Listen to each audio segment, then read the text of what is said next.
एक ऐसा वक्त भी आया था जब देवताओं के अजेय सेनापति भगवान कार्तिकेय और स्वयं महादेव भी एक खूंखार राक्षस को हरा नहीं पा रहे थे। ब्रह्मांड को उसके खौफनाक आतंक से बचाने के लिए साक्षात देवी पार्वती को एक मधुमक्खी का रूप लेना पड़ा था। आखिर कौन था वो राक्षस और इतना शक्तिशाली कैसे बना? कहानी शुरू होती है पाताल लोक के एक बेहद क्रूर दैत्य से, जिसका नाम था अरुणासुर। देवताओं से भयंकर ईर्ष्या करने वाला ये राक्षस देवलोक पर कब्जा करके पूरे ब्रह्मांड का राजा बनना चाहता था। इस असंभव ताकत को पाने के लिए उसने हिमालय में नदी के किनारे भगवान ब्रह्मा की ऐसी खौफनाक तपस्या की कि सालों तक बिना खाए पिए उसका शरीर सूख कर सिर्फ एक हड्डियों का ढांचा बन गया। जब उसकी तपस्या की आग से ब्रह्मा जी का आसन डोलने लगा तो उन्हें मजबूर होकर धरती पर आना ही पड़ा। अरुणासुर ने ब्रह्मा जी से अमर होने का वरदान मांगा, लेकिन जब उन्होंने मना कर दिया तो इस चालाक राक्षस ने एक ऐसा चक्रव्यूह रचा जिसने मौत को ही चकमा दे दिया। उसने वरदान मांगा,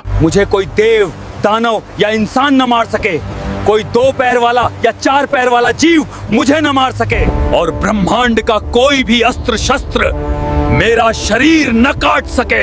यह असंभव वरदान पाते ही अरुणासुर को लगा कि वो सच में अमर हो गया है। उसने अपनी विशाल राक्षसी सेना लेकर स्वर्ग पर हमला कर दिया और देवताओं को बुरी तरह पीटकर वहां से भगा दिया। लेकिन उसका घमंड यहीं नहीं रुका। स्वर्ग को रौंदने के बाद उसने साक्षात महादेव के निवास कैलाश पर्वत पर हमला कर दिया। कैलाश पर भगवान शिव और कार्तिकेय ने उससे भयंकर युद्ध किया, लेकिन ब्रह्मा जी के वरदान के कारण शिव जी के बड़े बड़े अस्त्र भी उस पर बेअसर हो रहे थे। जब उस राक्षस का आतंक अपनी चरम सीमा पार कर गया, तब उसके वरदान का लॉजिक तोड़ने के लिए साक्षात माता पार्वती ने ब्रह्मांड का सबसे भयंकर अवतार लिया। उन्होंने एक विशाल मधुमक्खी का रूप धारण किया, जिसे पुराणों में माता ब्राह्मणी कहा गया है। माता ने कोई शस्त्र नहीं उठाया, बल्कि अपने शरीर से करोड़ों जहरीली मधुमक्खियों, भंवरों और ततैयों को पैदा किया और उन सबको उस पापी राक्षस पर टूट पड़ने का आदेश दे दिया। चूंकि मधुमक्खी के 6 पैर होते हैं, इसलिए ब्रह्मा जी का 2 या 4 पैर वाला वरदान टूट गया। उन करोड़ों भंवरों ने एक साथ उस अमर राक्षस पर हमला कर दिया और बिना किसी अस्त्र के सिर्फ अपने डंक से उसके शरीर को तब तक नोच नोच कर खाया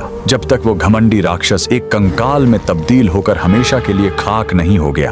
अगर आप भी माता आदिशक्ति के अद्भुत ब्राह्मणी रूप की शक्ति को मानते हैं तो कमेंट में पूरी ताकत से लिखें, जय माता दी।